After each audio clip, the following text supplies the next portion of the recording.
The Old Testament. The Old Testament is such an interesting topic because a lot of the church kind of thinks that it is irrelevant now. I've definitely heard over my lifetime how we don't even need to read the Old Testament because Jesus came to abolish the law, and so it makes the Old Testament irrelevant. But that simply isn't true. The Old Testament is full of not just great stories, but like a rich history. And so we need the Old Testament in order to properly understand the New Testament. Something to keep in mind when talking about the Old Testament is that we need to understand how to read it. We aren't going to read it the same way that we read the New Testament because it's a completely different book. It's completely different in the message it's trying to get across. And we also have to consider that the New Testament, when it was written, their entire Bible, all of their religious text was the Old Testament. And so when Jesus talks about like knowing the religious text, that is the Old Testament. And so we cannot properly understand the New Testament unless we spend time in the Old Testament reading what they read and learning what they learned. And I think it's also important to understand the laws that Jesus overturned because it was a different world and some of the laws don't make any sense to us. But it's important to see what laws were overturned and which ones were reinforced in the New Testament. And so something that's important is the Old Testament has a lot of history and a lot of prophesying of the Messiah. And so we use the Old Testament to see how Jesus fulfilled everything that he said he was going to fulfill.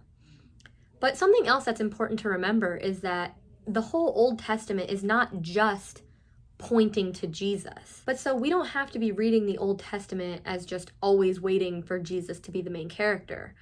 The Old Testament is a lot of books. It's 39 different books that all are separated into a couple of different categories. So we typically break the Old Testament up into 5 different sections. So we have the Pentateuch, which is the first 5 books of the Bible.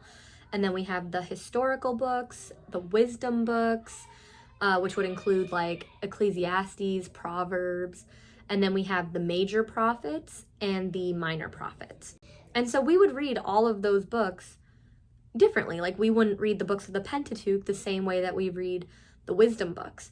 But then also like the prophets, the major and minor prophets, are the ones that point to Jesus, but that doesn't mean we have to be looking for Jesus while reading the wisdom books. The Old Testament is full of lineage, just verse after verse after verse of so-and-so, the son of so-and-so, the son of so-and-so, and on, and it gets a little boring. I don't like reading it. I want to like reading it, but I get why people don't read it. But the lineage is so important. It is how you fulfill the lineage of Jesus. And so it's important that these things make it in there. Yeah, it's not something that you read every day, but it gives us important historical background.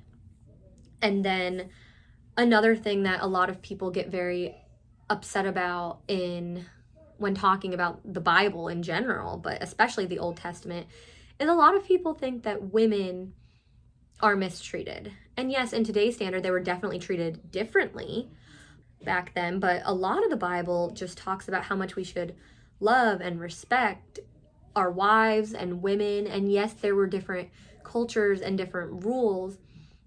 And yes, maybe women should have had more rights. But at the same time, if we look at the fact it was a different culture, many of these women probably didn't even want more responsibilities or different responsibilities or to take over what they thought was the role of men.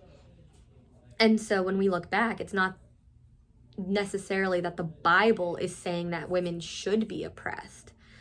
The Bible, in comparison to a lot of other historical texts, is saying how much we should love and respect the women in our lives. But then it's also really interesting when we look at the lineage of Jesus.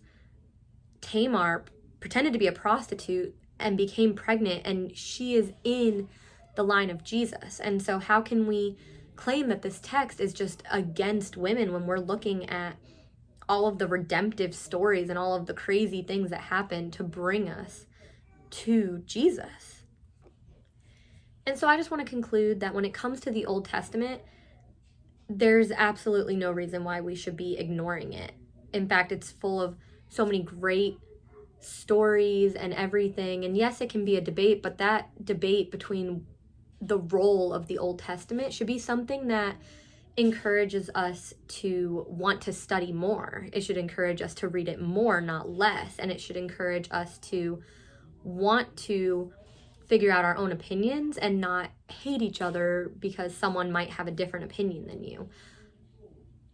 So that concludes me talking about the Old Testament. Have a nice day.